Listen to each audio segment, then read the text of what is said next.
Hare Krishna, Radhe Radhe. Welcome to my channel Laddu Gopal ji की सेवा ज्ञान भक्ति। कैसे हैं आप सभी लोग? आशा रखते हो अच्छे ही होंगे। तो आज के इस वीडियो में हम जानने वाले हैं सावन महीने की शुरुआत कब से हो रही है, सावन के सोमवार कब से शुरू हो रहे हैं, पूजा विधि सावन में रोज़ाना भोले बाबा की कैसे करें। वीडियो पहले अपलोड कर दिया है, चेक कर लीजिएगा। वीडियो ज़्यादा अच्छा लगे तो प्लीज़ फ्रेंड्स फैमिली में शेयर कीजिएगा। जिन्होंने सब्सक्राइब नहीं किया चैनल को तो प्लीज़ सब्सक्राइब कीजिएगा। तो चलिए वीडियो की ओर चलते हैं। सावन महीने में शिव जी की पूजा का विधान होता है। अब ऐसा नहीं है सावन में ही शिव जी की पूजा करते हैं, बस अलग है कि इस दौरान अगर हम शिव जी की पूजा करते हैं तो मनवांछित फल की प्राप्ति होती है। हर बार की तरह इस साल भी कई शुभ योग बन रहे हैं और जो सावन के महीने की शुरुआत हो रही है वो 22 जुलाई 2024 से हो रही है। और इस बार ना आयुष्मान योग बन रहा है, सर्वार्थ सिद्धि योग भी बन रहा है। अगर धार्मिक मान्यता के अनुसार देखें तो सावन में चतुर्मास होता है, आप सभी जानते हैं। और इस दौरान जो सृष्टि का संचालन है वो हमारे महादेव के हाथों में होता है। ऐसे में आपके हर कार्य में भोलेनाथ का आशीर्वाद बना रहता है। और एक बात बता दूं, हर बार इसी तरह से होता है कि कभी भोलेनाथ सृष्टि का संचालन करते हैं, कभी भगवान विष्णु सृष्टि का संचालन करते हैं, कभी ब्रह्मा सृष्टि का संचालन करते हैं। तो सावन महीने में कहते हैं कि भगवान शिव की पूजा करने से अधिक पुण्य की प्राप्ति होती है। चलिए अब हम जानते हैं, आगे की डिटेल्स लेते हैं कि पूजा कैसे क्या करनी है। जो भी है, पहला जो सोमवार है 22 जुलाई को है, दूसरा 29 को, तीसरा 5 अगस्त को है, चौथा 12 अगस्त को और पाँचवा 19 अगस्त को। तो शिवलिंग की जो पूजा विधि है, सावन ही नहीं बल्कि आम दिनों में भी हम शिवलिंग की सही तरीके से हमें पूजा करनी चाहिए। तो शिवलिंग की पूजा करने से कहते हैं कि व्यक्ति को हमेशा मन और तन से पवित्र होना चाहिए। कोई भी पूजा हो, हमने पूजा की और मन हमारा साफ स्वच्छ नहीं है, मन में छल कपट है, या हम किसी की निंदा कर रहे हैं, झूठ बोल रहे हैं, किसी को परेशान कर रहे हैं, किसी के दुख का कारण बन रहे हैं, तो हमें किसी भी पूजा का कोई फल नहीं मिलने वाला। भगवान शिव को गंगा जल बहुत ज़्यादा प्रिय है। ऐसे में आप शिवलिंग पर गंगा जल ज़रूर से अर्पित करें। तांबे के लोटे में थोड़ा सा गंगा जल लेकर के और फिर आप जलेरी पर जल ज़रूर से अर्पित करें। तो जलेरी आप सभी जानते हैं, शिवलिंग के जो नीचे वाला पार्ट होता है वो जलेरी है। तो जलेरी की दाईं ओर चढ़ाएं। सबसे पहले भगवान गणेश का स्थान माना जाता है वहाँ। इसके बाद बाईं ओर जल चढ़ाएं। कार्तिकेय का वास माना जाता है वहाँ। और शिवलिंग के बीच में आप जल चढ़ाएं। और शिवलिंग पर कभी भी खड़े रहकर जल नहीं चढ़ाना चाहिए। शिवलिंग पर चंदन का तिलक लगाएं, बेलपत्र चढ़ाएं, फूल माला अर्पित करें। पूजा के समय ध्यान रखें कि शिवलिंग पर जब आप पूजा कर रहे हैं उस समय किसी और की पूजा सामग्री वहाँ नहीं होनी चाहिए।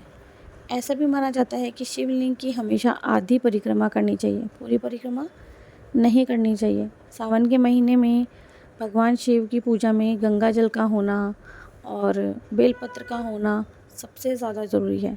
आप भगवान शिव को जो चमी होता है उसके पत्ते भी तोड़ के चढ़ा सकते हो, अर्पित कर सकते हो, और बेलपत्र की भी। और इन दोनों ही पत्तों को उल्टा चढ़ाया जाता है, उल्टा अर्पित किया जाता है। डंठल तोड़ के उल्टा चढ़ाएं। और इस महीने में आप भगवान शिव को दूध, दही, शहद आदि भी अर्पित ज़रूर से करें। यानी कि जो पंचामृत होता है, भगवान शिव का जलाभिषेक करें, दूध से धतूरा अर्पित करें, भांग अर्पित करें। महादेव को ये सब बहुत ज़्यादा प्रसन्न है। वहीं पर आप चाहें तो सुबह 5 बजे से लेकर के 11 बजे तक का कोई भी समय चुन सकते हैं भगवान शिव की पूजा का। ये जो समय होता है बिल्कुल सही समय होता है। यानी कि बेर, केला, आम, धतूरा, नारियल, ये मतलब बेर जो होते हैं, केल होते हैं, आम, धतूरे जो नारियल चढ़ा देते हैं के लोग। तो ध्यान रखनी चाहिए कि भगवान शिव पर नारियल नहीं चढ़ाया जाता है, ना ही नारियल का जो जल है उससे भगवान को अभिषेक करवाया जाता है। यानी कि इन दोनों को ही नहीं चढ़ाया जाता है, ठीक है, नारियल और नारियल का जल। अब देखिए, वैसे तो भगवान शिव को सारी चीज़ें प्रिय हैं, नारियल या श्रीफल प्रिय नहीं है। मैंने आपको पहले भी बता दिया है, इसके बिना ही पूजा करनी चाहिए। जबकि हमारे हिंदू धर्म में नारियल के बिना पूजा अधूरी मानी जाती है, पर शिव जी पर नारियल का जल नहीं चढ़ाया जाता और ना ही नारियल का फल चढ़ाया जाता है। तो जब भी आप कभी भगवान शिव की पूजा करें, ओम नमः शिवाय मंत्र का जाप करते हुए आपको पूजा करनी चाहिए। आप भगवान को दूध से बनी हुई मिठाइयों का भोग लगा सकते हो, भगवान शिव को अति प्रिय है। दूसरी ओर अगर हम देखेंगे तो रोज़ जब आप नहा रहे हैं, शिव जी को आप स्नान करवा रहे हैं, चंदन का तिलक लगा रहे हैं, तो ऐसे कहते हैं कि भगवान जो शिव है उनका ताप बहुत अधिक है, तो उन्हें ठंडे जल से स्नान कराना चाहिए। भगवान शिव पर कभी भी तुलसी के पत्ते अर्पित नहीं करने चाहिए। अगर आपके पास शिवलिंग है घर में तो पीतल, चांदी या पारे का या पत्थर से यानी पार्थिव शिवलिंग होना चाहिए, क्योंकि मार्केट में और भी फाइबर वगैरह के भी मिलते हैं, उसकी पूजा नहीं होती है, जैसा कि मैंने पहले भी बताया है। शास्त्रों के अनुसार जो महायोगी होते हैं उन्हें कंद मूल बहुत प्रिय होते हैं, तो भगवान शिव को भी धतूरा, दूध, ठंडाई, सफ़ेद रंग की मिठाइयाँ बहुत प्रिय हैं, तो आप उसका भोग भगवान जी को लगा सकते हो, शिव जी को। जैसे कि साबुत चावल से बनी खीर हो गई, तो आप जाके शिवालय में भी अर्पित कर सकते हो और घर पे भी आप अर्पित कर सकते हो। अगर आपके पास में शिव जी की प्रतिमा है या आप शिव जी की पूजा घर में ही करते हो तो घर में भी कर सकते हो। पहले भी बताया, वापस से बता रही हूँ कि दक्षिण दिशा की ओर आप बैठ कर के पूजा करें। जो जलधारा जो है उत्तर की ओर प्रभावित होनी चाहिए।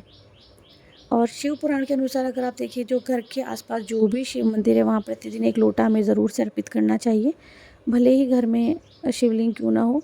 और अगर कोई ऐसी परेशानी है कि आप मंदिर नहीं जा सकते हो तो घर में पूजा कर सकते हैं। ऐसा नहीं है कि नहीं आप शिवालय जाएंगे या तो ही, भगवान हर जगह व्याप्त है, वो आपकी पूजा ज़रूर से स्वीकार करते हैं।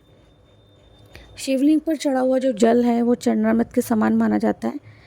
ऐसे में आप इस जल को प्रसाद के रूप में ग्रहण कर सकते हो, लेकिन जो शिवलिंग पे चढ़ा हुआ जल है उसमें और जलाधारी से आए हुए जल में फ़र्क होता है, तो आप जलाधारी पर जल अर्पित करके उसे रोज़ाना ग्रहण करें।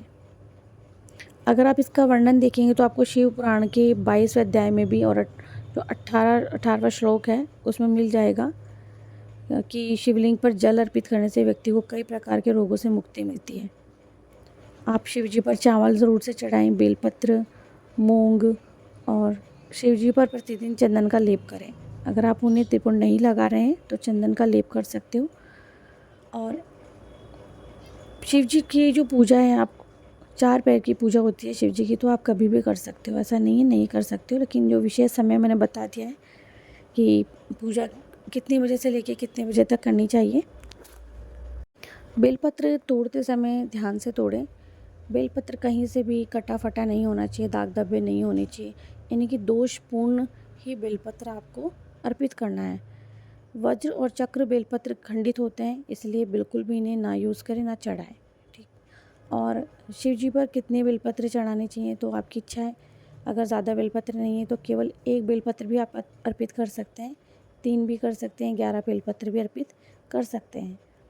और बेलपत्र बिल्कुल नहीं मिल रहे हैं आपको, तो मतलब सावन में कई लोगों के यहाँ आसपास बेलपत्र का पेड़ नहीं होता है, तो अगर शिव पुराण के अनुसार हम देखें तो भगवान शिव को बेलपत्र बहुत प्रिय है।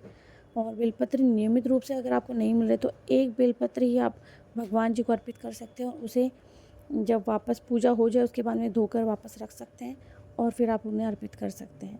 ऐसा नहीं है कि नहीं अर्पित कर सकते हैं, भगवान भाव देखते हैं केवल पूजा का, कि हम किस भाव से भगवान की पूजा कर रहे हैं। आप बेलपत्र पर राम नाम लिखकर, ओम नमः शिवाय लिखकर 11, 21, 51, 108 बेलपत्र अर्पित कर सकते हैं। कहते हैं कि सारी मनोकामनाएं पूर्ण होती हैं। इसी महीने में भगवान शिव की पूजा का आप, अगर आपने कभी सोमवार के व्रत नहीं किए हैं तो आप 16 सोमवार या सोमवार भी शुरू कर सकते हैं। वैसे तो किसी भी सोमवार से शुरू किया जा सकता है, लेकिन ये जो महीना है बहुत पावन महीना है, तो अगर आप सोमवार के व्रत उठाना चाहते हैं तो अभी से उठा सकते हैं। या जो लोग संकल्प लेते हैं 11, 21, 51, 108 सोमवार करने का, वो अभी संकल्प ले सकते हैं। और भगवान शिव, यानी कि कहते हैं कि राम नाम लिखा जो बेलपत्र होता है, जब भगवान शिव पर अर्पण होता है तो भगवान शिव और राम दोनों का आशीर्वाद मिलता है। तो आप भगवान शिव को ना राम नाम लिख करके बेलपत्र अर्पित कर सकते हो। और ऐसा भी कहा जाता है कि शिव जी, कई लोग बोलते हैं शिव जी पर, मैं भी मानती हूँ कि इतना दूध हम लोग शिव जी पर अर्पित करते हैं, इससे अच्छा तो किसी गरीब को हम पिला दें। लेकिन जो लोग बहुत लोटे भर भर के भगवान शिव को दूध अर्पित करते हैं, तो मैं कहती हूँ भगवान शिव को दूध अर्पित करना है, ये लिखा है, ठीक है। लेकिन ये नहीं लिखा है कि आप बाल्टी भर के या बहुत बड़े बड़े पतीले भर के दूध अर्पित करें। आप छोटा सा बर्तन लेंगे और उसमें भी दूध लेके भगवान शिव को अर्पित करेंगे तो भी काफ़ी है।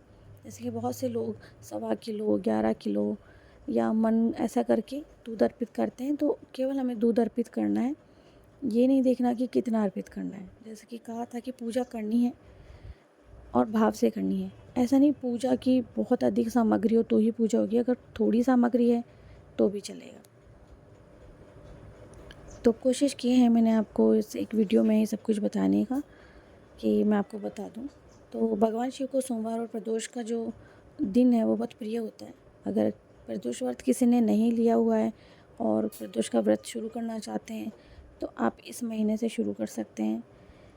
और बेलपत्र की पूजा इस महीने में ज़रूर से करनी चाहिए। वीडियो मैंने बना लिया है तो अपलोड कर दूँगी, आप लोग देख लीजिएगा। और 6 से 7 दिन में वीडियो अपलोड नहीं कर पाई बिकॉज़ घर में कुछ फंक्शन भी थे और मेरी तबीयत भी वीक है, तो इसीलिए मैं वीडियो नहीं बना पाई हूँ। और बेलपत्र के नीचे देसी घी का दीपक लगाएं। और जो लोग नहीं जानते हैं कि सावन के महीने में बेलपत्र की पूजा करने से भगवान शिव का आशीर्वाद मिलता है, तो वो इस सावन के महीने से ही शुरू करें और बेलपत्र के वृक्ष की पूजा ज़रूर से करें। अगर आपके घर में बेलपत्र का पेड़ नहीं है तो ज़रूर लगाएं, क्योंकि बारिश का मौसम चल रहा है और इस समय जो पौधे लगाते हैं, हम बीज रोपण करते हैं, वो जल्दी पौधे निकल जाते हैं। तो भगवान शिव की कृपा प्राप्ति के लिए आप घर में बेल का पेड़ ज़रूर से लगाएं। बेल का पेड़ ज़रूर होना चाहिए। तो ऐसा कहते हैं कि बेल की पेड़ की जड़ में अगर हम लोग दीपक जलाते हैं तो हमें पुण्य प्राप्त होता है। तो ये जो बेल का पेड़ है, ऐसे कहते हैं कि शिव लोक को जाता है। जो बेल की जड़ है, इसमें हमें अगर हम लोग दीपक जलाते हैं तो किसी भी कारणवश अगर हमसे कोई पाप हो जाता है तो वो समाप्त हो जाते हैं ऐसा करने से।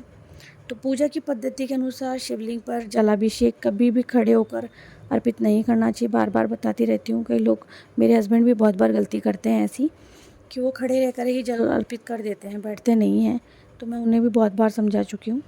तो स्टील के लोटे से अर्पित ना करें। हर घर में राम जारा मिल जाएगा, राम जी की झारी जिसे कहते हैं। तांबे का लोटा आपको मिल जाएगा, आप तांबे के लोटे से जल अर्पित करें। और बिल्कुल घर में है ही नहीं, उसकी बात अलग है। जब नहीं है तो कहाँ से ही लेके आएंगे। आप चाहे तो भगवान शिव को लौंग अर्पित कर सकते हैं, बताशे अर्पित कर सकते हैं, या आपके ऊपर है। प्रसाद जो भी है, ऋतुफल जितने होते हैं वो अर्पित कर सकते हैं।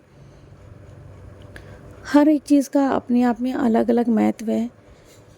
तो जो महिलाएं हैं उन्हें बैठ कर के और फिर पूजा करनी चाहिए, आलती पालती लगा करके, ये ज़रूरी है। तो मैंने इस वीडियो में आपको पूजा भी करके दिखाया है कि रोज़ाना आप जो है भगवान शिव की पूजा कैसे करें। और कोशिश करें कि जब भगवान शिव की आप पूजा कर रहे हो, जो जल आपने भगवान शिव जी का वहाँ से लिया है, उसकी छींटे अपने पूरे घर में ज़रूर से आप लगाएं। कहते हैं कि नेगेटिविटी दूर होती है, सकारात्मकता का विकास, सकारात्मकता बनी रहती है इससे।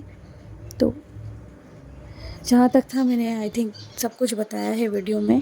थोड़ा सा तबीयत वीक है तो इसीलिए हो सकता है वॉइस में आपको प्रॉब्लम हो जाए समझने में। आप सभी के लिए बस इतना कहना चाहूँगी कि आप सभी स्वस्थ रहें, भगवान शिव का आशीर्वाद आपको प्राप्त हो। आने वाले सावन की आप सभी को ढेर सारी शुभकामनाएं। तो मैं मिलती हूँ नेक्स्ट वीडियो में बेलपत्र की पेड़ की पूजा का वीडियो लेकर के। तो जो नेक्स्ट वीडियो आएगा वो बेलपत्र की पूजा का आएगा। हरे कृष्णा, राधे राधे।